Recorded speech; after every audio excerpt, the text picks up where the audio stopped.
શ્રી ગોકુલનાથજી આપણને આજ્ઞા કરતા કહે છે કે અન્યાશ્રય કરવું નહીં, કેમ કે અન્યાશ્રય અહીંયા મહાબાધક છે.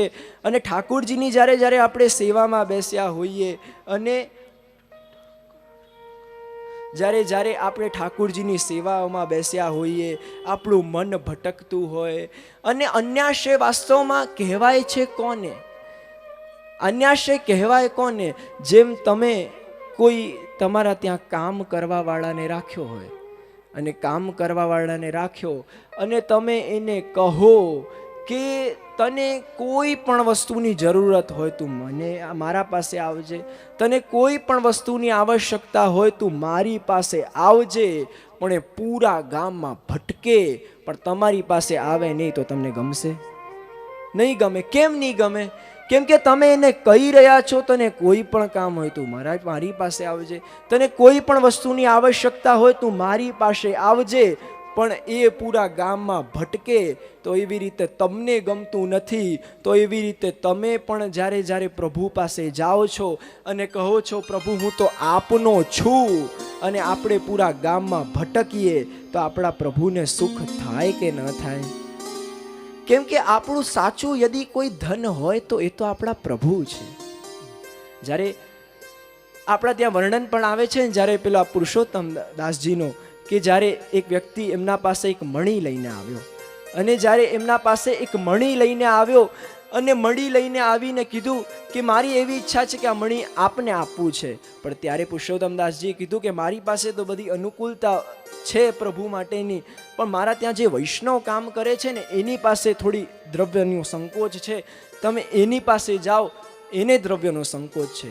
હવે એ વ્યક્તિ ગયા પેલા વૈષ્ણવ પાસે, અને વૈષ્ણવને આ વાત કરી તો એ વૈષ્ણવે કહ્યું કે મને તો પાશેર લોટની જરૂરત પડે છે, અને પાશેર લોટ મારા પ્રભુ મને આપી જ દે છે, તો હું આ મણીનો આશ્રય કેમ કરું? હું તો મારા પ્રભુનો આશ્રય કરું છું. તો ત્યારે એને તો કીધું કે હવે તમે પુરુષોત્તમ દાસજી પાસે જાઓ અને એમને કહો, કેમ કે એ તો ગ્રહસ્થી છે, એ આને લઈ શકશે.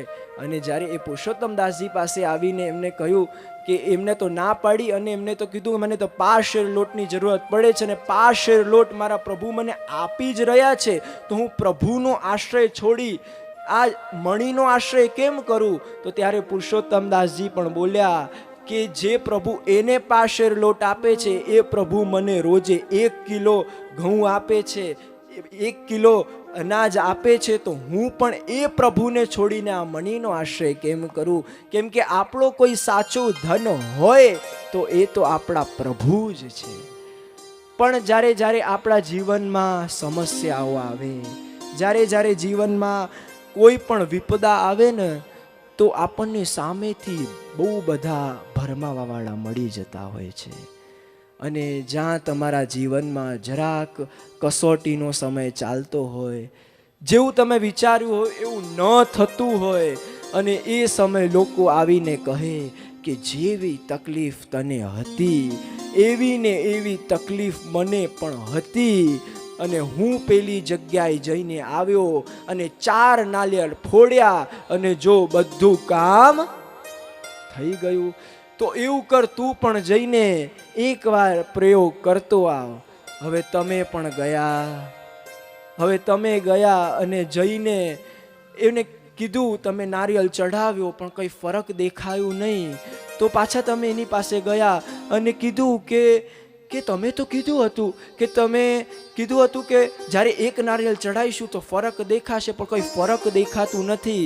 ત્યારે પેલો વ્યક્તિ પૂછશે કે તમે નારિયેળ તો લઈ ગયા હતા, પણ એમાં તમે લાલ કપડું બાંધ્યું હતું કે કાળું કપડું બાંધ્યું હતું? હવે તમે કહેશો મારા ખ્યાલથી છે ને લાલ કપડું બાંધીને. હવે પેલો કે એટલે જ કામ પૂરું ન થયું, હવે કાળું કપડું પાડીને જશે. હવે કાળું કપડું બાંધીને પણ ગયા તો પણ કંઈ ફરક દેખાયો નહીં.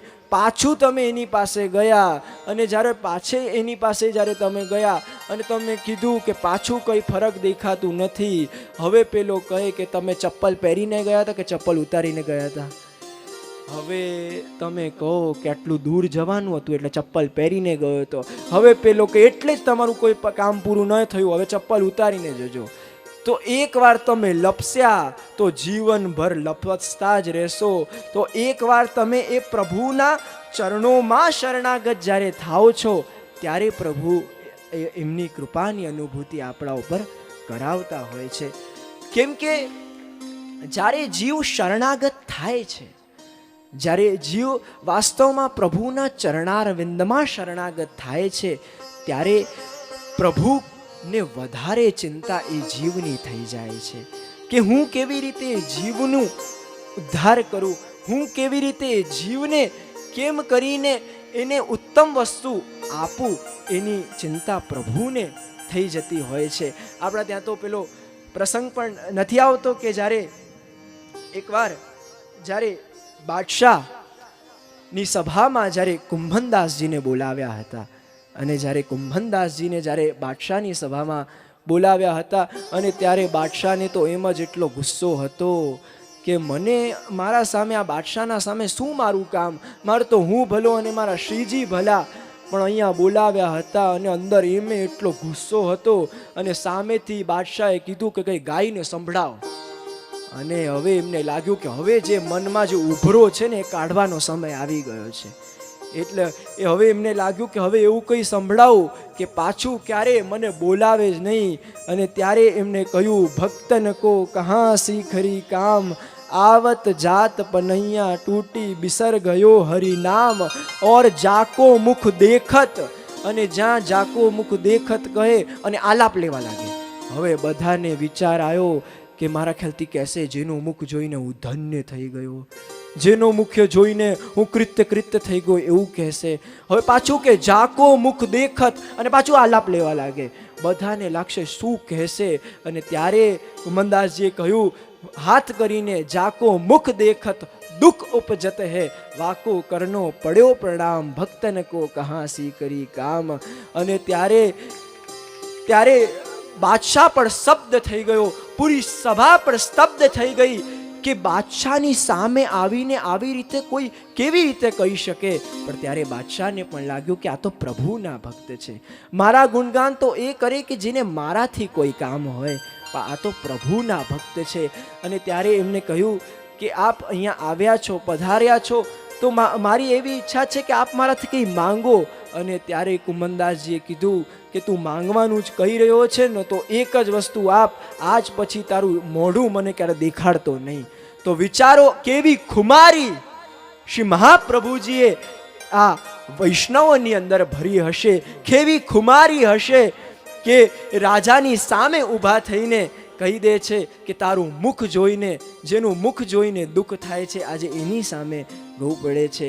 તો જ્યારે જીવ એ શ્રી વલ્લભનું શરણ જ્યારે લે છે અને જ્યારે એ શરણાગત થાય છે, ત્યારે પ્રભુની કૃપાની અનુભૂતિ એ જીવને થતી હોય છે. એ વાત અહીંયા પ્રથમ વચનામૃતની અંદર શ્રી ગોકુલનાથજી આપણને સમજાવી રહ્યા છે.